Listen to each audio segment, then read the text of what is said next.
Hello friends, आपका हमारे channel मेधा academy में हार्दिक स्वागत है। आज हम आपके सामने हिंदी सब्जेक्ट से रिलेटेड राजन सीरीज़ के लघु उत्तरीय प्रश्नों के पार्ट 6 को डिस्कस करने जा रहे हैं, जो यूपी डीएलएड के सेकंड सेमेस्टर से रिलेटेड है।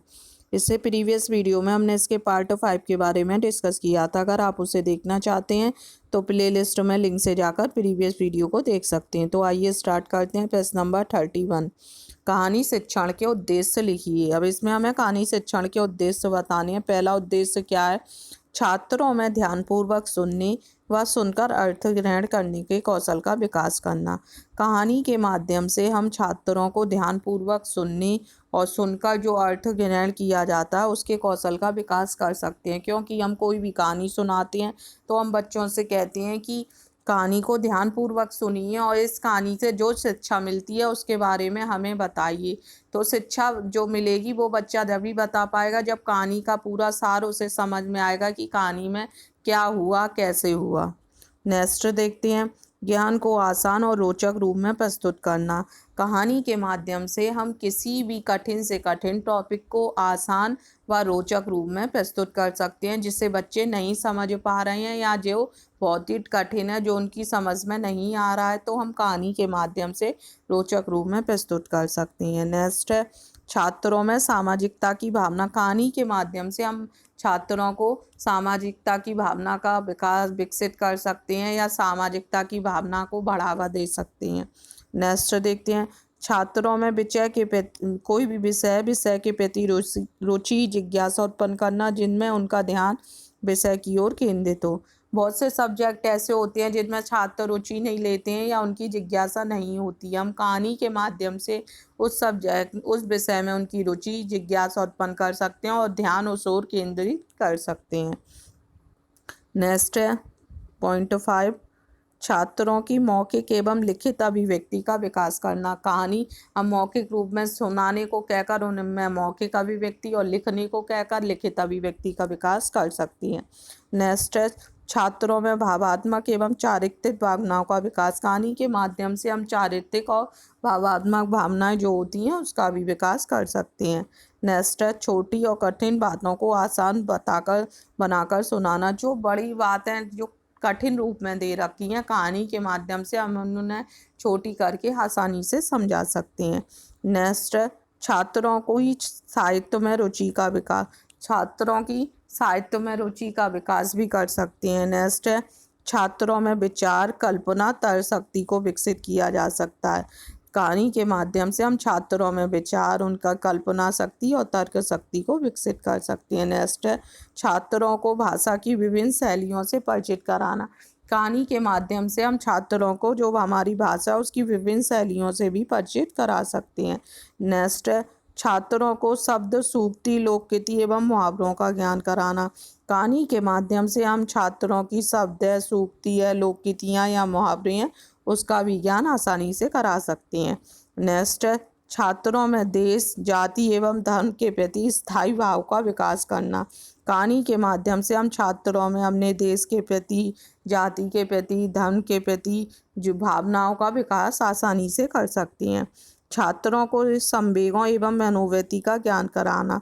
छात्रों को हम कहानी के माध्यम से संवेगों, उनकी जो मनोवृत्ति है उसका भी ज्ञान करा सकते हैं। छात्रों को कहानी लिखने में रुचि का निर्माण कराना। कहानी के माध्यम से हम छात्रों में उनकी लिखने में रुचि का भी निर्माण कर सकते हैं। नेक्स्ट है, छात्रों को अपना चरित्र निर्माण करने में सहयोग प्रदान करना। कहानी के माध्यम से हम छात्रों के चरित्र निर्माण में भी सहयोग प्रदान कर सकते हैं। नेक्स्ट देखते हैं, परिवेश अध्ययन से आप क्या समझते हो? व्यक्ति के जो चारों ओर का वातावरण होता है जिसमें वह रहता है वो उसका परिवेश कहलाता है। बच्चा सर्वप्रथम अपने परिवेश से ही परिचित होता है। परिवेश मतलब उसका परिवार, जो आसपास लोग हैं वो सब उसके परिवेश के अंतर्गत आते हैं। शिशु जन्म लेते ही परिवेश से अभिक्रिया शुरू कर देता है। इस पारंपरिक क्रिया से अनुभव प्राप्त होते हैं जिसके फलस्वरूप अधिगम होता है। जैसे जैसे बच्चा बड़ा होता है वैसे वैसे उसका अधिगम का क्षेत्र भी बढ़ता जाता है। जब तक वह विद्यालय में प्रवेश करता है तब तक वह अनेक चीज़ों की जानकारी उसे हो चुकी होती है। उन सभी में सबसे अधिक महत्व है विचारों के आदान प्रदान करने की क्षमता। जब बच्चा विद्यालय में प्रवेश ले चुका होता है तो वह अपने विचारों का आदान प्रदान करने की क्षमता उसमें बहुत अच्छे से आ जाती है। बालक अपने आसपास की अनेक वस्तुएं, घटनाओं के विषय में प्रारंभिक ज्ञान भी प्राप्त कर लेता है। फिर भी उसके व्यक्तित्व के संतुलित विकास के लिए विद्यालय में उसकी उपलब्ध क्षमताओं तथा अर्जित ज्ञान को निरंतर उभारने, संवर्धित एवं व्यवस्थित करने की जरूरत होती है। प्रवेश से अभिक्रिया की विधि को व्यवस्थित करना आवश्यक है, जिससे बोधगम्यता प्रभावी और सार्थक बनी रहे। कहने का तात्पर्य ये है, प्रवेश अध्ययन व्यक्ति जब बच्चा जन्म लेता है तो जहाँ पर जन्म लेता है उसके जो चारों ओर जो वातावरण होता है या जो लोग होता है वो सब उसका परिवेश कहलाता है। शिशु जब जन्म लेता है तो जन्म से ही वह अनेक प्रकार की क्रियाएं करने लगता है। जैसे जैसे बड़ा होता है तो उसकी याद करने की क्षमता भी बढ़ती जाती है। जब तक वह विद्यालय में आता है तब तक उसकी क्षमता और बढ़ जाती है और वह अपने विचारों का आदान प्रदान करना भी आसानी से सीख जाता है। अपने बालक अपने आसपास की वस्तुओं एवं घटनाओं के विषय में भी जानकारी प्राप्त कर लेता है। प्रवेशी अध्ययन इस आवश्यकता की पूर्ति हेतु प्राथमिक स्तर के पाठ्यक्रम का एक महत्वपूर्ण अंग है। अतः प्राथमिक स्तर से ही परिवेश के पाठ्यक्रम में अध्ययन कराया जाना चाहिए। मतलब परिवेश का जो अध्ययन है वो प्राथमिक स्तर के पाठ्यक्रम में जरूर कराया जाना चाहिए, क्योंकि ये महत्वपूर्ण माना गया है। जो बच्चे की प्रारंभिक स्थिति होती है उसी में ही बच्चे परिवेश में क्या क्या है, कैसे है, इस सब बातों की जानकारी उसे रहती है। इसलिए परिवेश के बारे में प्रारंभिक स्तर पर या प्राथमिक स्तर पर अध्ययन कराया जाता है। नेक्स्ट देखते हैं, अपने बच्चे में मौखिक अभिव्यक्ति का विकास किस प्रकार किया जा सकता है। निम्न प्रकार से कर सकते हैं। सबसे पहला ये है, आपके यहाँ कौन कौन से उत्सव मनाए जाते हैं। हम बच्चों से ये प्रश्न पूछ सकते हैं कि आपके यहाँ कौन कौन से उत्सव मनाए जाते हैं, तो बच्चा अपनी मौखिक अभिव्यक्ति के माध्यम से इसका जवाब देगा। आपको कौन सा उत्सव पसंद है और क्यों, हम यह पूछ सकते हैं आपको कौन सा त्यौहार पसंद है और क्यों पसंद करते हैं, तो बच्चा इसके बारे में अपने विचार प्रस्तुत करेगा, अपनी मौखिक अभिव्यक्ति देगा। या थर्ड है, आपके यहाँ उत्सवों पर खाने की क्या क्या चीज़ें बनती हैं, उसके बारे में हम उससे पूछ सकते हैं, तो वह अपनी अभिव्यक्ति उस पर देगा। नेक्स्ट है, क्या आप उत्सवों पर आपस में एक दूसरे से मिलने जाते हैं, यदि हाँ तो क्यों। जैसे दीपावली होती है या होली होती है तो हम एक दूसरे से मिलने जाते हैं, तो बच्चा इसके बारे में अपनी बताएगा क्यों जाते हैं, किस त्योहार पे जाते हैं, तो अपनी अभिव्यक्ति देगा उसके बारे में। नेक्स्ट है, क्या आप आपस में मिलकर कोई उत्सव विशेष का गीत गाते हैं, उससे संबंधित बातों को आगे बढ़ाएं, बच्चों को गीत गाने को प्रेरित करें। इस प्रकार से कौन से उत्सव पसंद हैं, कौन कौन से उत्सव मनाए जाते हैं या उत्सवों पर क्या क्या चीज़ें खाई जाती हैं, इस प्रकार के प्रश्नों को पूछकर हम बालकों में मौखिक अभिव्यक्ति का जो विकास है वो अच्छे से कर सकते हैं। नेक्स्ट देखते हैं प्रश्न नंबर 34। उच्चारण के उद्देश्य लिखिए। इसमें क्या है, उच्चारण के उद्देश्य बताने क्या क्या है। सबसे पहला है, छात्रों में उच्चारण का अभ्यास कराकर उनके आत्मविश्वास में वृद्धि कर सकते हैं। जब छात्रों को अच्छे से उच्चारण करना या अच्छे से पढ़ना आ जाता है तो उसमें आत्मविश्वास की वृद्धि भी हो जाती है। नेक्स्ट है, गद्य पद्य के सभी अर्थों को गति, लय, पूर्ण हाव के साथ शुद्ध उच्चारण के साथ बोलना। उच्चारण का एक ये भी उद्देश्य है कि बच्चों को गद्य और पद्य के जो भी चैप्टर हैं उनके अर्थों को गति, लय, हाव भाव के साथ शुद्ध उच्चारण के साथ बोलना आना चाहिए। नेक्स्ट है, शुद्ध उच्चारण एवं गति का लगातार विकास करते हुए बच्चों को पढ़ने एवं बोलने का भी अभ्यास कराना। जो उच्चारण की गति का हम विकास कराना है तो बच्चों को उसके लिए पढ़ने का और बोलने का भी हमें अभ्यास कराना होगा। नेक्स्ट देखते हैं, विचारों तथा भावों की अनुभूतियों को शुद्ध, सरल, स्पष्ट एवं प्रभावशाली शैली में अभिव्यक्त कराना। हमें बच्चों को जो भी वो विचार हमने प्रस्तुत करना चाहते हैं वो एक शुद्ध, सरल एवं स्पष्ट प्रभावशाली शैली में अभिव्यक्त करें, ये भी बच्चों को सिखाना होगा। ये उच्चारण का उद्देश्य है। नेक्स्ट है, बच्चों को भावानुकूल भाषा का प्रयोग करना सिखाना तथा स्वर निर्माण एवं अंग संचालन की कला का विकास कराना। मतलब जो उनके भाव हैं उन्हीं के अनुसार वह उस भाषा का प्रयोग करना भी बच्चों को सिखाना है, और स्वर निर्माण एवं संचालन की कला का भी उन्हें अच्छे से अभ्यास कराना चाहिए। नेक्स्ट देखते हैं, एक कहानी की क्या क्या विशेषताएं होती हैं बताइए। सबसे पहला है शीर्षक। कहानी का शीर्षक आकर्षक एवं स्पष्ट होना चाहिए। वह शीर्षक सबसे अच्छा होता है जिससे पढ़ने से ही कथनांक का अभ्यास आभास हो जाए। कहने का तात्पर्य है कहानी का जो भी हमें शीर्षक से मतलब नाम रखा है वो इतना आकर्षक एवं स्पष्ट होना चाहिए कि पढ़ने वाले को भी उत्सुकता बनी रहे, और उस शीर्षक जो है वो उस कहानी से रिलेटेड होना चाहिए। ऐसा नहीं हो कि शीर्षक आपने कुछ और रखा है और कहानी आपकी कुछ और है। नेक्स्ट है कथनांक। कहानी की कथा वस्तु छोटी और आसान स्पष्ट हो। कहानी की जो भी कहानी सुनानी है वो छोटी होनी चाहिए, आसान होनी चाहिए और स्पष्ट होनी चाहिए, जिससे कि दूसरा व्यक्ति भी उसे समझ सके। सेकंड है उसमें गतिशीलता और क्रमबद्धता होना चाहिए। गतिशील हो और एक क्रम में होनी चाहिए। ये नहीं है ऊपर की नीचे, नीचे की ऊपर हो कि सुनने वाले को कुछ भी समझ ना आ पाए।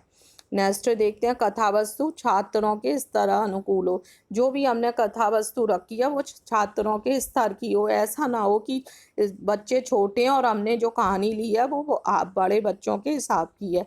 बच्चों के स्तर के अनुकूल ही होने चाहिए।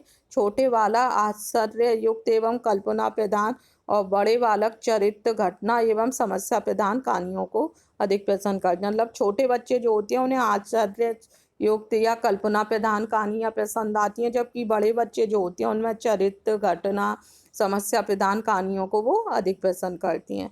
कथनांक मनोरंजक हो। जो भी हमारा कथनांक हो वो मनोरंजक होना चाहिए। साथ ही कहानी सत्य शिव और सुंदरम का समावेश होना चाहिए। जो भी हम कहानी लिखें उनमें सत्य शिव और सुंदरम का समावेश होना भी चाहिए। नेक्स्ट है जहाँ तक संभव हो कहानी का कथनांक छात्रों के जीवन से संबंधित हो। जो भी हम कहानी का कथनांक ले रहे हैं वो ऐसा होना चाहिए जो छात्रों के जीवन से संबंधित हो। बालकों किशोरों वृद्धों वे अपने अपने जीवन से संबंधित कहानियों को बहुत पसंद करते हो, चाहे वो बालक हो या किशोर हो या वृद्ध हो। अगर आप उनके जीवन से रिलेटेड कहानियाँ सुनाएंगे तो वे कहानियों में आनंद लेते हैं और उन्हें पसंद भी बहुत करते हैं। नेक्स्ट है कहानियों का अंत सुखात्मक होना चाहिए, दुखात्मक नहीं। मतलब कहानियों का अंत हो ऐसा होना चाहिए, अच्छा होना चाहिए। ऐसा नहीं हो कि वो कहानियाँ दुखी कर दे। जब कहानी का अंत हो तो दुखात्मक नहीं होना चाहिए। यदि दुखात्मक है तो उसमें करुण रस प्रधान हो। अगर दुखात्मक किसी तरह से हो तो उसमें करुण रस की प्रधानता होनी चाहिए। नेक्स्ट है कथा वस्तु में भयानक एवं विभत्स दृश्य नहीं होनी चाहिए। जो भी हमने कथा वस्तु रखी है वो साधारण होनी चाहिए। भयानक या डरावने या क्रोधित होने वाले दृश्य नहीं होनी चाहिए।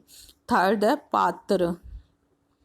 कहानी में जितने अधिक पात्र होते हैं उन्हें समझने में छात्र उतनी ही अधिक उलझन में पड़ जाते हैं। वे यह ठीक तरह से नहीं समझ पाते हैं किसने क्या कहा। इसलिए कहानी में यथासंभव कम पात्र हो लेकिन उनका चरित्र अच्छा एवं शिक्षाप्रद हो।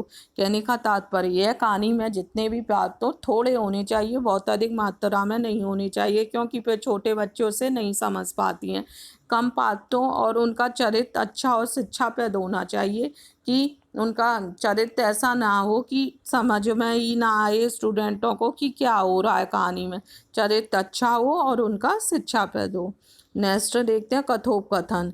यह छात्रों को सबसे अधिक प्रभावित करने वाला होता है, इसलिए कहानी में यथेष्ट कथोपकथन हो। यदि पात्र के अनुकूल भाषा में हो और भी सुंदर है। यदि पात्र के अनुकूल भाषा में होता है तो वो और भी सुंदर लगता है। ये श्रोता व पाठक को अधिक से अधिक प्रभावित करने वाला हो। कथोपकथन जो होता है वो श्रोता को या पाठक को अधिक से अधिक प्रभावित करने वाला होना चाहिए। नेक्स्ट है भाषा शैली।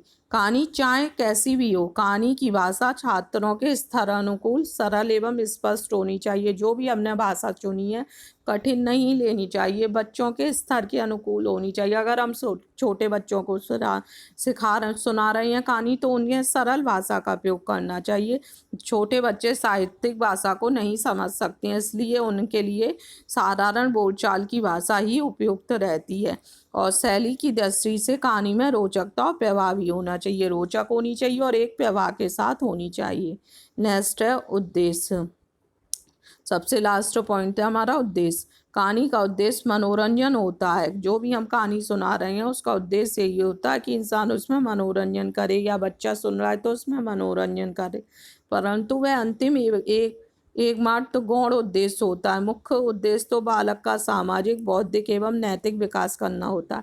इसका मुख्य उद्देश्य क्या होता है? बालक का सामाजिक, बौद्धिक और नैतिक विकास करना होता है। हम लास्ट में भी कहते हैं इस कहानी से हमें यह क्या शिक्षा मिलती है, क्या नैतिक शिक्षा मिलती है, तो हम बच्चे का नैतिक विकास, बौद्धिक विकास और सामाजिक विकास करना कहानी का मुख्य उद्देश्य होता है, और मनोरंजन करना इसका गौण उद्देश्य होता है। अतः कहानी शिक्षा प्रदान होनी चाहिए जिससे बालकों की कल्पना शक्ति एवं अभिव्यंजना का विकास हो, साथ ही उनमें जीवन का संदेश और आदर्श भी निहित हो। मतलब कहानी बच्चों की कल्पना शक्ति का और अभिव्यंजना का विकास करने वाली होनी चाहिए और शिक्षा प्रदान होनी चाहिए। नेक्स्ट देखते हैं लोक कथाओं से आप क्या समझते हैं। प्राचीन काल से ही लोक कथाएं भारतीय संस्कृति का महत्वपूर्ण हिस्सा रही हैं। लोक कथाएं किसी साधारण या राजघराने के साहसिक व्यक्ति के चरित्र को लेकर होती हैं। उनमें बड़े चरित्र को उजागर करने हेतु काल्पनिक चरित्रों एवं शक्तियों का सहारा लिया जाता है।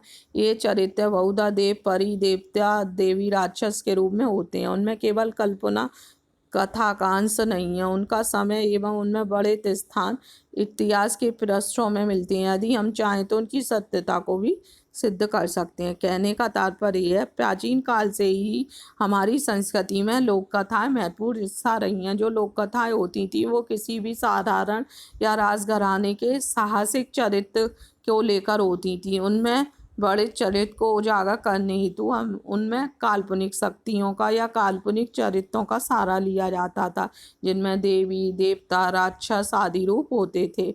इसमें केवल कल्पना या कथा का अंश ही नहीं है, बल्कि उसमें इतिहास के बहुत से ऐसे स्थान हैं और या बहुत से ऐसे पृष्ठ हैं जिनका वर्णन किया गया है। यदि हम चाहें तो उनकी सत्यता को भी सिद्ध कर सकते हैं, क्योंकि इतिहास की बहुत सी बातें हैं जो लोक कथा में वर्णित हैं। आभूषणों के प्रति नारी का स्नेह, देश प्रेम, संगीत प्रेम, नर्मता की महानता, मानव का बौद्धिक कौशल, ये सभी कुछ लोक कथाओं में मिलते हैं। क्या क्या मिलते हैं? आभूषणों के प्रति नारी का प्रेम, देश प्रेम, संगीत प्रेम, नर्म की महानता, मानव का बौद्धिक कौशल, ये सभी कुछ लोक कथाओं में मिलते हैं। अतः लोक कथाएं इतिहास का अंश होती हैं, इनमें रोचकता के दर्शन होते हैं। लोक कथाएं किसका अंश होती हैं? इतिहास का अंश होती हैं और इसमें रोचकता के भी दर्शन होते हैं। नेक्स्ट देखते हैं क्वेश्चन नंबर 37। गद्य और पद्य में अंतर बताइए। साहित्य में गद्य का अत्यंत महत्वपूर्ण स्थान है। हम अपने भावों एवं विचारों को प्राय गद्य में अभिव्यक्त करते हैं और दूसरे के भावों एवं विचारों का बोध गद्य के द्वारा सरलता से होता है। गद्य की वाक्य रचना में अर्थ तत्वों की प्रधानता होती है और भाषा व्याकरण सम्मत एवं व्यवस्थित होती है, जबकि पद्य में अनुभूति की प्रधानता होती है। कहने का तात्पर्य है गद्य और पद्य का दोनों का ही महत्वपूर्ण स्थान है। हम अपने विचारों एवं भावों को तो गद्य में अभिव्यक्त करते हैं, जबकि दूसरे के भावों एवं विचारों का बोध गद्य के द्वारा सरलता से कर सकते हैं। गद्य की वाक्य रचना में अर्थ तत्वों की प्रधानता होती है, जबकि पद्य में क्या होता है? अनुभूति की प्रधानता होती है। गद्य में अर्थ तत्वों की प्रधानता होती है और पद्य में किसकी प्रधानता होती है? अनुभूति की प्रधानता होती है। पद्य का संबंध भाव, रागात्मकता, कल्पना एवं संवेदना से होता है। अब इनके अंतर को देखते हैं। सबसे पहला है गद्य के वाक्यों में विराम के नियमों का पालन किया जाता है। गद्य जब हम के वाक्य पढ़ते हैं तो उसमें लास्ट में वाक्य खत्म होने के बाद विराम चिन्ह लगाया जाता है, जबकि पद्य में इन सब नियमों का कोई बंधन नहीं होता। अतः विराम चिन्ह के नियम केवल गद्य में होते हैं, पद्य में नहीं होते हैं। गद्य में लय की भी कोई भूमिका नहीं होती क्योंकि वो एक पैराग्राफ दिया होता है, और पद्य में एक कविता टाइप में दे रखा होता है जिसमें हम गति और लय के अनुसार गाते हैं। लेकिन गद्य में कोई भी लय नहीं होती है। पद्य में कविता को हम लय और गति के अनुसार गाते हैं।